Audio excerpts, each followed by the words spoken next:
కృపా మహదైశ్వర్యము కలిగిన మా పరలోకపు తండ్రి, ఈ పగలకాల సమయములో వాక్య ధ్యానము నిమిత్తముగా మీ సన్నిధిలో పాలు పొందుతున్న ప్రతి ఒక్కరి జీవితాలలో ఒక గొప్ప మార్పు కలగాలని పరిశుద్ధ లేఖనములలో చెప్పబడిన ప్రతి మాటలను దేవా మేము చదువుతూ వాటి ప్రకారముగా నడుచుకోవడానికి కావలసిన కృప ప్రతి ఒక్కరికి దయచేయండి.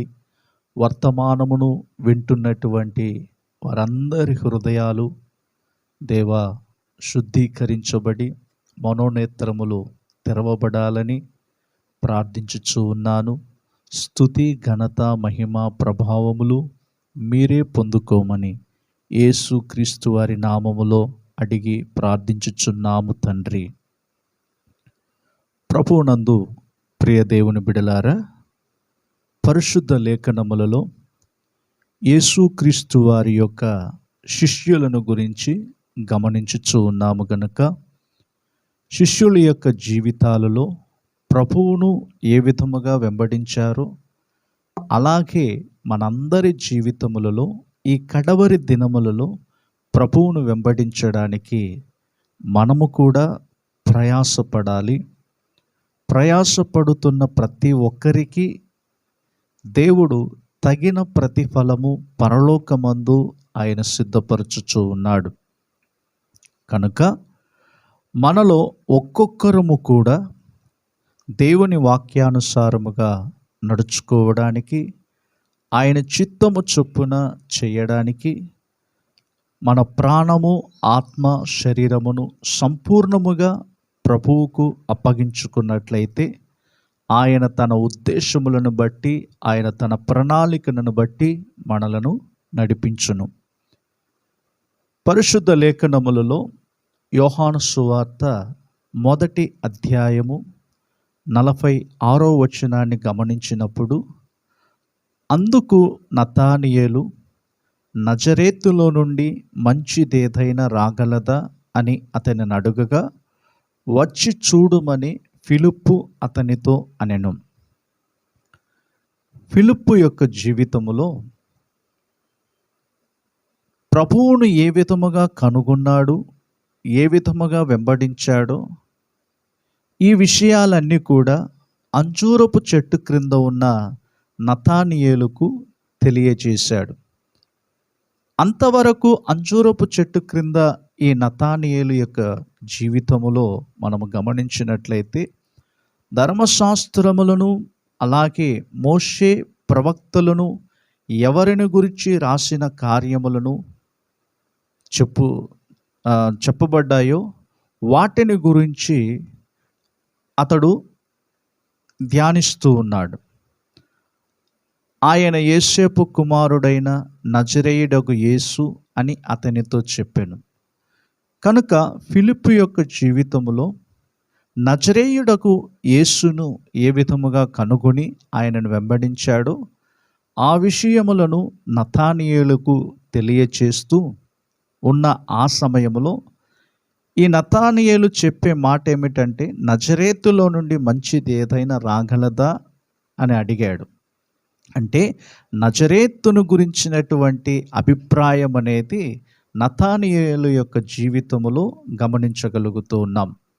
యూదులకు రాజుగా రావలసిన వాడు బెత్లెహేము నుండి కదా వచ్చేది, మరి నజరేతులో నుండి మంచిదేదైనా రాగలదా అనేటువంటి అభిప్రాయం అనేది నతానియేలు యొక్క జీవితంలో మనం చూస్తూ ఉన్నాం.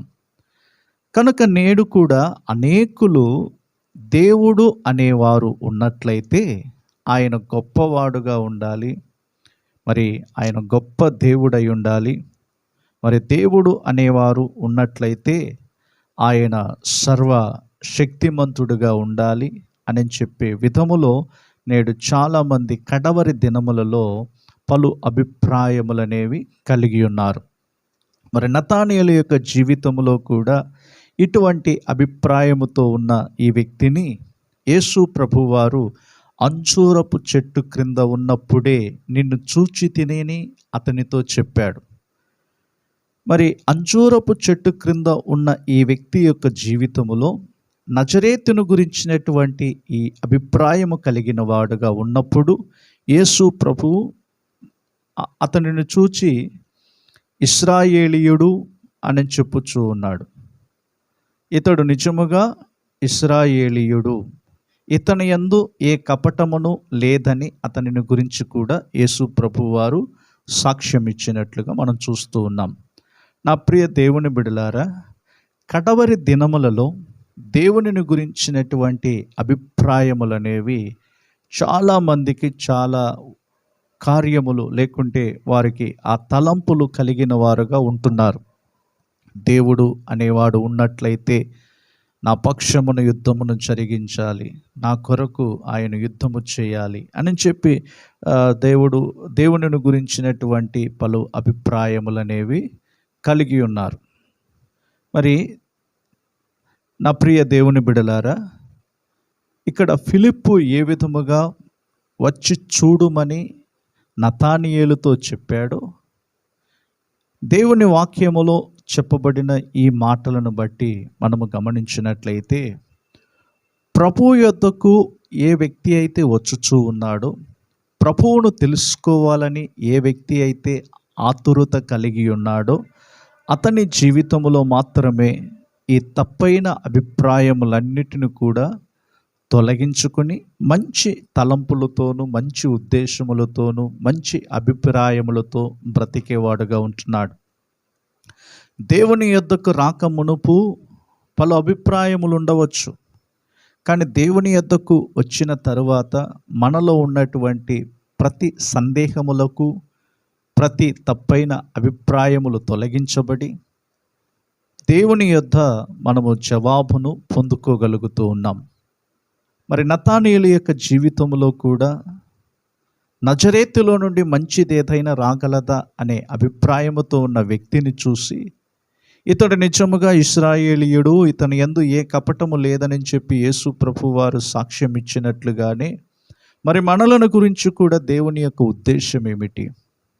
ప్రభు యొద్దకు రాకమునుపు లోకమానుసారముగా మనం బ్రతుకుతూ, లోకములో ఉన్న వాటిని ప్రేమిస్తూ, లోకములో ఉన్న వాటిని అన్నిటిని కూడా మనము జరిగిస్తూ ఉన్నట్లయితే దేవునిని గురించినటువంటి ఒక మంచి అభిప్రాయం అనేది మనకు లేకుండా ఉండవచ్చు.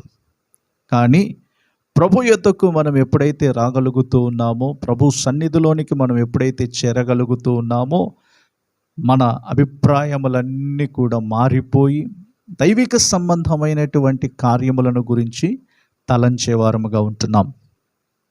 మనము ప్రభు యొద్దకు వచ్చినప్పుడు మన జ్ఞానమును లేకుంటే మనకున్న తెలివి, మనకున్న సామర్థ్యము, మనకున్నటువంటి బుద్ధి దేవుని యొద్దకు వచ్చినప్పుడు దేవుని యొక్క జ్ఞానమునకును మన జ్ఞానమునకు చాలా వ్యత్యాసం ఉన్నది. హన్నా పాడుచున్న పాట ఏమిటంటే, సమూయేలు మొదటి గ్రంథము 2వ అధ్యాయములో 1వ వచనములో నుండి మనం గమనించుచూ ఉన్నాము. యెహోవా అనంత జ్ఞాని అని చెప్పుచూ ఉన్నది. మరి దైవిక సంబంధమైన కార్యములలో దేవుడు అనంత జ్ఞాని. మరి దేవుడు అనేవారు ఉన్నట్లయితే ఆయన అనంత జ్ఞానిగా కనబడుచూ ఉన్నాడు. మరి దేవుడు ఒక గొప్ప ఉన్నతమైనటువంటి ఆ రాజ్యములో ఉన్నాడు కనుక, మరి దేవుని యొద్దకు వచ్చి వారందరి జీవితాలలో దైవిక సంబంధమైనటువంటి జ్ఞానముతో నింపబడాలి. దైవిక కార్యములను గురించినటువంటి ఆలోచన మనము కలిగి ఉండాలి. మరి ఈ వర్తమానము ద్వారాగా నేను మీకు తెలియజేసేటువంటి కార్యములు ఏమిటంటే, వచ్చి చూడుడి అనే మాటను మీ ముందు ఉంచుచూ ఉన్నాను.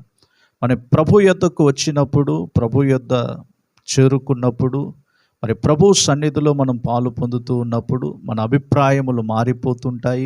తప్పైన ఉద్దేశములు తొలగిపోయి, తప్పైన తలంపులు తొలగిపోయి, తప్పైన క్రియలు మన యొద్ద నుండి తొలగిపోయి, మరి దైవిక సంబంధమైనటువంటి జ్ఞానముతో మనం నింపబడే వారముగా ఉంటున్నాం.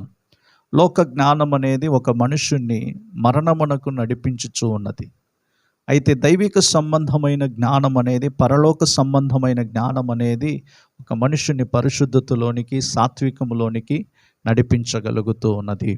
మరి దైవిక సంబంధమైనటువంటి జ్ఞానము పొందుకోవాలి, దేవుని ప్రజలంగా మనము నడవాలంటే, యేసు ప్రభు యొక్క శిష్యులంగా మనం మారాలంటే దైవిక సంబంధమైనటువంటి జ్ఞానం అనేది మనలో కలిగి ఉండాలి.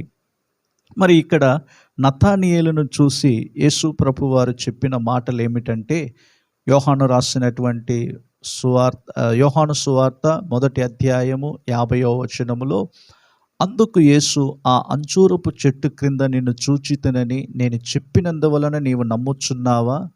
వీటికంటే గొప్ప కార్యములు చూతు అని అతనితో చెప్పాను. చూడండి, దేవుని యొద్దకు మనము ఎప్పుడైతే రాగలుగుతూ ఉన్నామో వాటికంటే గొప్ప కార్యములు మనకు కలిగిన వాటికంటే దేవుని యొద్దకు వచ్చినప్పుడు అనేక గొప్ప కార్యములను మనం చూడగలుగుతూ ఉన్నాము. కొన్ని సందర్భాల్లో మన హృదయములో వచ్చే తలంపులు ఏమిటంటే, దేవునిని గురించినటువంటి ఒక సరియైన అవగాహన లేనప్పుడు మనము దేవుని మార్గములో నడిచి వెళ్ళాలన్నా కూడా ఇష్టపడలేని వారముగా ఉంటున్నాం. కారణం ఏమిటంటే, జీవితంలో మనం ఏదైతే అనుకుంటామో అది జరగనప్పుడు మరి దేవునిని గురించినటువంటి తప్పైన అభిప్రాయం అనేది మనలో కలుగుతూ ఉన్నది. అందుకనే ఇక్కడ నతానీయేలును గురించి యేసు ప్రభు చెప్పుచున్నాడు, వీటికంటే గొప్ప కార్యములు నీవు చూతు అని ఆయన చెప్పాడు. మరి ఆ గొప్ప కార్యములు ఏమిటో ఒక 4 విషయములను నేను మీకు తెలియజేస్తాను. 51వ వచనములో, మరియు ఆయన మీరు ఆకాశము తెరవబడుటయు దేవుని దూతలు మనుష్య కుమారునికి పైగా ఎక్కుటయు దిగుటయు చూతురు, మీతో నిశ్చయముగా చెప్పుచున్నానని ఇక్కడ రాయబడి ఉన్నది. మనుష్య కుమారునికి పైగా ఎక్కుటయును దిగుటయును చూతురని వీరితో చెప్పినట్లుగానే పాత నిబంధనలో యాకోబు యొక్క జీవితములో కూడా ఒక కలను చూచాడు. మరి యాకోబు తండ్రి ఇంటిని విడిచి వెళ్ళిన ఆ ప్రయాణమై వెళుతూ ఉన్న ఆ సమయంలో అక్కడ ఒక కలను చూచినట్లుగా మనం పరిశుద్ధ లేఖనాలలో చదువుతూ ఉన్నాం. ఆదికాండము 28వ అధ్యాయము 12వ వచనములో గమనించినట్లయితే, అప్పుడు అతడు ఒక కల కనెను, అందులో ఒక నిచ్చెన భూమి మీద నిలువబడి ఉండెను, దాని కొన ఆకాశమునంటెను, దాని మీద దేవుని దూతలు ఎక్కుచూ దిగుచూ ఉండిరి. ఇక్కడ నా ప్రియ దేవుని బిడలారా, యేసు ప్రభువారు నతానీయేలును చూచి మీరు గొప్ప కార్యములు చూతురని చెప్పాడు కదా. ఆ గొప్ప కార్యములలో 4 విషయములను నేను మీకు తెలియజేస్తున్నాను. అదేంటంటే, ఆకాశము తెరవబడుటయు అని చెప్పి ఈ మాట మీద ఒక 4 విషయములను క్లుప్తముగా నేను చెప్పి ముగిస్తాను. ఆకాశము తెరవబడుట అనే విషయాన్ని ఆదికాండములో యాకోబుకు కలిగిన కలను గురించి మనం చూస్తూ ఉన్నాం. యాకోబు అంతవరకు తల్లితో పాటు ఉన్న ఒక వ్యక్తిగా ఉన్నాడు. ఇక్కడ ఇస్సాకు రెబెక్కా యొక్క జీవితంలో వారికి కలిగిన 2 సంతానమును గురించి మనం చూస్తూ ఉన్నాము. ఏశావు యాకోబును గురించి దేవుడు ముందుగానే నిర్ణయించినట్లుగానే ఏశావును ద్వేషించి తిని యాకోబును ప్రేమించి తిని అని చెప్పాడు. మరి యాకోబును దేవుడు ప్రేమించినందు మూలముగానే అనేక కష్టములనేవి అతని జీవితంలో ఎదుర్కోగలిగాడు. మరి యాకోబు ఏ విధముగా మరలా తిరిగి దేవుడు తీసుకుని వచ్చాడో, తాను ఆ ప్రయాణములలో కొనసాగుతూ ఉన్నప్పుడు పలు విధములైనటువంటి పరిస్థితులన్నిటిని కూడా ఎదుర్కొంటూ వచ్చాడు. నా ప్రియ దేవుని బిడలారా, దేవునిని మనం అధికముగా ప్రేమించుచు ఉన్నప్పుడు, లేకుంటే దేవుడు మనలను అధికముగా ప్రేమించినప్పుడు మనలో పలు విధములైనటువంటి ప్రతికూల పరిస్థితులు అనేవి ఎదుర్కోకుండా ఉండలేం. వాటినన్నిటిని కూడా ఎదుర్కోవలసినదే. కనుకనే దేవుడు మనలను ప్రేమించుచు ఉన్నప్పుడు పలు విధములైనటువంటి మార్గములలో ఆయన మనలను నడిపిస్తాడు. మరి ఆ మార్గములలో మనం వెళ్ళవలసిన వారమై ఉన్నాం. ఈ మార్గములు నాకెందుకు వస్తున్నాయని చెప్పి మనము దేవుని ప్రశ్నించలేము, కానీ ఆ మార్గములలో నడిచి వెళ్ళడానికి దేవుని యొద్ద నుండి కృప పొందుకునే వారముగా ఉండాలి. ఈ ఆకాశము తెరవబడుటయు, ఆ ఆకాశము ఆకాశమునకును భూమికిని ఒక నిచ్చెన వేసినట్లుగా అక్కడ మనం చూస్తున్నాం కదా. మరి ఇది దేనికి సూచన అని మనం గమనించినట్లయితే, క్రొత్త నిబంధనలో దేవుని పిల్లలమైనటువంటి మనమందరము కూడా పరలోకమునకు జతపరచబడిన వారము, లేకుంటే పరలోకమునకు చెందిన వారమై ఉన్నాం. పరలోకమునకు మనము ప్రవేశించే వారమై ఉన్నాం. మనం పరలోకమునకు ప్రవేశించాలంటే మన ప్రభువైన యేసుక్రీస్తే ఒక మార్గమై ఉన్నాడు. కనుకనే యేసు ప్రభు చెప్పాడు, నేనే మార్గమును, నేనే సత్యమును, నేనే జీవమును అని చెప్పాడు. రెండవదిగా ఆకాశము తెరవబడుటయు అనే విషయాన్ని యెషయా గ్రంథము 64వ అధ్యాయము మొదటి 2 వచనములలో మనం గమనించినప్పుడు, యెషయా గ్రంథము 64వ అధ్యాయము మొదటి 2 వచనములలో, గగనమును చీల్చుకుని నీవు దిగివచ్చెదవుగాక, నీ సన్నిధిని పర్వతములో తత్తరిల్లునుగాక అని చెప్పుచూ ఉన్నాడు. ఇది ఒక ఎమర్జెన్సీ అయినటువంటి ఒక కార్యముగా మనం చూస్తూ ఉన్నాం. కనుక గగనమును చీల్చుకుని ఆకాశము తెరవబడుట అనే ఒక విషయం ఉన్నప్పటికీ, గగనమును చీల్చుకొని నీవు దిగి వచ్చేదువుగాక, నీ సన్నిధిని పర్వతములు తత్తరిల్లునుగాక, నీ శత్రువులకు నీ నామము తెలియచేయుటకై అగ్ని గచ్చపొదలను కాల్చు రీతిగాను, అగ్ని నీళ్లను పొంగచేయ రీతిగాను నీవు దిగి వచ్చేదువుగాక అని చెప్పుచూ ఉన్నాడు. కనుక నా ప్రియ దేవుని బిడలారా, గగనమును చీల్చుకుని వచ్చే కార్యములను మనం చూస్తూ ఉన్నాం. మరి దేవుడు తన బిడల నిమిత్తముగా, తన ప్రజల నిమిత్తముగా, మరి ఇశ్రాయేలీయుల యొక్క జీవితాలలో మనం గమనించినట్లయితే, వారు వెలుచున్న ప్రయాణములన్నిటిలో కూడా ప్రభువు ఎంతగానో వారిని కాపాడుతూ వచ్చాడు. శత్రువుల చేతుల్లో నుండి దేవుడు వారిని తప్పిస్తూ వచ్చాడు.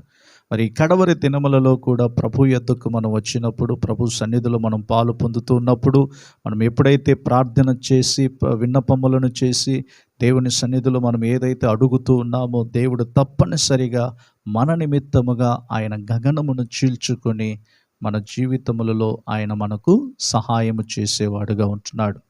మరి మూడవదిగా ఆకాశము తెరవబడుటయు అనే విషయములో మనం గమనించినట్లయితే, యెహెజ్కేలు గ్రంథము 1వ అధ్యాయము 1వ వచనములో మనం చూస్తూ ఉన్నాము.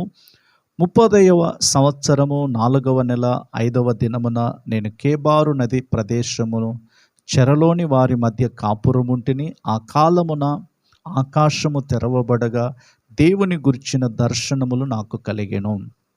మూడవదిగా ఆకాశము తెరవబడుట అనేది దేవునిని గురించినటువంటి దర్శనములనేవి పొందుకోగలుగుతూ ఉన్నాము. కనుక నా ప్రియ దేవుని బిడలారా, దేవుని ప్రజలతో పాటు మనము ప్రార్థనలో ఏకీభవించినప్పుడు, ప్రార్థనలో మనము ఆయన సన్నిధిలో కనిపెట్టినప్పుడు దేవునిని గురించినటువంటి దర్శనములనేవి పొందుకోగలుగుతూ ఉన్నాం. నేడు చాలామంది దర్శనములు లేకుండానే తమ జీవితములనేవి కొనసాగిస్తూ ఉన్నారు. కనుక నా ప్రియ దేవుని బిడలారా, దేవుడు మనకిచ్చినటువంటి దర్శనములను బట్టి మనము ముందుకు కొనసాగుతూ ఉండాలి. ఈ దర్శనములనేవి ఎలా మనం పొందుకోగలుగుతున్నామంటే, మనం దేవుని సన్నిధిలో ప్రార్థించగా మనము దర్శనములనేవి చూడగలుగుతూ ఉన్నాం. మరి నేడు అనేకులు కడవరి దినములలో ప్రార్థనలో కొదువు కలిగినంత మూలముగా దర్శనములనేవి కూడా పోగొట్టుకునే వారముగా ఉంటున్నాం. కనుక నా ప్రియ దేవుని బిడలారా, నతానియేలుతో దేవుడు చెప్పిన విధముగానే మన జీవితంలో దేవుడు మనకు చేసేటువంటి ఈ సహాయం వలన మనము దేవుని యొక్క దర్శనములనేవి పొందుకోగలిగే వారముగా ఉంటున్నామా? కడవరి దినములలో దేవుని యొక్క దర్శనములను చూడగలుగుతూ ఉన్నామా? పరలోక దర్శనములనేవి మనం పొందుకోగలుగుతూ ఉన్నామా? ఒక్కసారి మనం ఆలోచించాలి. మన ప్రార్థనా జీవితాన్ని మరలా మనము నూతనపరుచుకొని ప్రార్థనలో మనము దేవునితో కూడా ఏకీభవించినట్లయితే పరలోక దర్శనములనేవి మనము చూడగలుగుతూ ఉన్నాము. నాలుగవదిగా ఆకాశము తెరవబడుటయు అని మనం గమనించినట్లయితే, మలాకి గ్రంథము 3వ అధ్యాయము 10వ వచనములో మనం చూస్తూ ఉన్నాము. నా మందిరములో ఆహారముండునట్లు 10వ భాగమంతయు మీరు నా మందిరపు నిధిలోనికి తీసుకుని రండి. దీన్ని చేసి మీరు నన్ను శోధించిన ఎడల నేను ఆకాశపు వాక్యములను విప్పి పట్టచాలనంత విస్తారముగా దీవెనలను కుమ్మరించెదనని సైన్యములకు అధిపతియగు యెహోవా సెలవిచ్చుచూ ఉన్నాడని చెప్పి వాక్యములో మనం చదువుతూ ఉన్నాం.